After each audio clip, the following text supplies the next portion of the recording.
अगर संघ के विरोध में राहुल गांधी ने कुछ कहा है तो वो देश का विरोध कैसे है मुझे नहीं पता। नहीं संघ देश बिल्कुल नहीं है, वो एक संगठन। दूसरी बात, ठीक है, आपके सवाल पर मैं आती हूँ।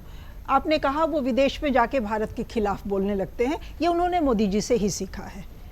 इन्होंने भी कहा कि 18 के बाद से शुरू किया है। मोदी जी का पहला भाषण जब वो प्राइम मिनिस्टर बने और विदेश की धरती पे गए तो उन्होंने कहा कि 2014 से पहले जो यहाँ पैदा हुए होंगे उनको लगता होगा, शर्म आती होगी, शर्म से सर झुक जाता होगा कि हम कहाँ पैदा हो गए। ये मोदी जी का बाकायदा भाषण है, रिकॉर्ड्स में आज भी होगा। तो मुझे लगता है कि एक आध चीज़ें राहुल गांधी ने मोदी जी से सीख ली हैं।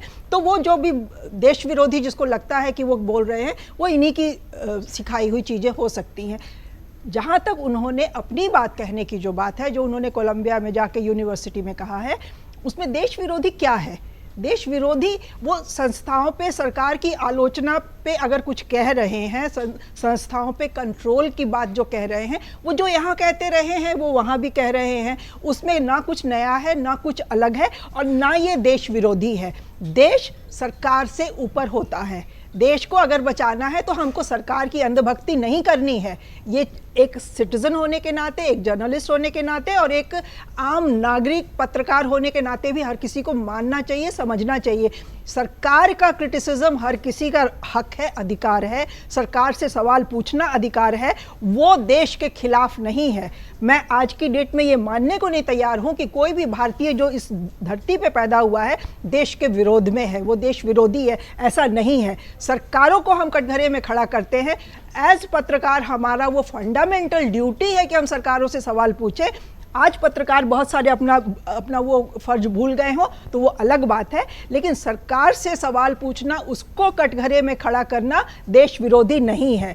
जहाँ तक देश की धरती और विदेश की धरती की बात है, तो जब पूरा का पूरा ये संसार एक छोटे से मोबाइल फ़ोन में समा गया है तो आप कहीं पे भी कुछ बोलें, उसका कहीं ना हर कोने में फैलना, उसका फायदा भी नहीं हो रहा ना। मैं ये पूछ रही थी, फायदे नुकसान की राजनीति राहुल गांधी को करते तो हमने देखा नहीं है। बहुत सारी चीज़ों से उनको नुकसान हुआ है, लेकिन एक तो उन्होंने अपनी राजनीतिक ईमानदारी शुरू से दिखाई है जब से वो एक्टिव हुए हैं, कि जिस चीज़ में वो रियली कन्विंस्ड है, जिस पे हम विश्वास करते हैं, वो बिना फायदे नुकसान की सोचे वो कर रहे हैं। और शायद यही बात लोगों को पच नहीं रही है।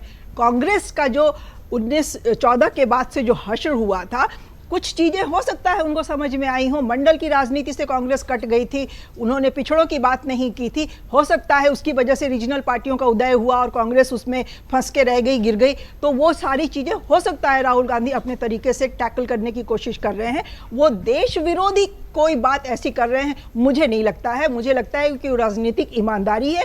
आज की डेट में नेता बस 10 तरह के मुखौटे लेके घूमते हैं कि हम बोलते कुछ और हैं, करते कुछ और हैं, यहाँ कुछ और कह रहे हैं, वहाँ कुछ और कह रहे हैं। कम से कम उस आदमी में इतनी हिम्मत है कि वो जो यहाँ कह रहा है वो बाहर जाके भी कह रहा है, मुखौटों के साथ नहीं घूम रहा है। तो इस चीज़ को हमें मान के चलना चाहिए। और जहाँ तक संघ की बात है, संघ के ऊपर तो उनके ऊपर केस भी चल रहा है, कोर्ट में वो डेफेमेशन का केस है, वो पेशी लगती रहती है उनकी, कोई नए विचार उनके हैं नहीं। और संघ का जहाँ तक है, राष्ट्र निर्माण के काम में संघ लगा हुआ है। एक चीज सिर्फ संघ कर ले कि वो अपने डिवाइसिव विचारधारा को थोड़ा कंट्रोल कर ले। अगर आप ये वीडियो YouTube पर देख रहे हैं तो हमारे चैनल को सब्सक्राइब कर बेल आइकन दबाएं, और Facebook पर देख रहे हैं तो हमारे पेज को लाइक करें।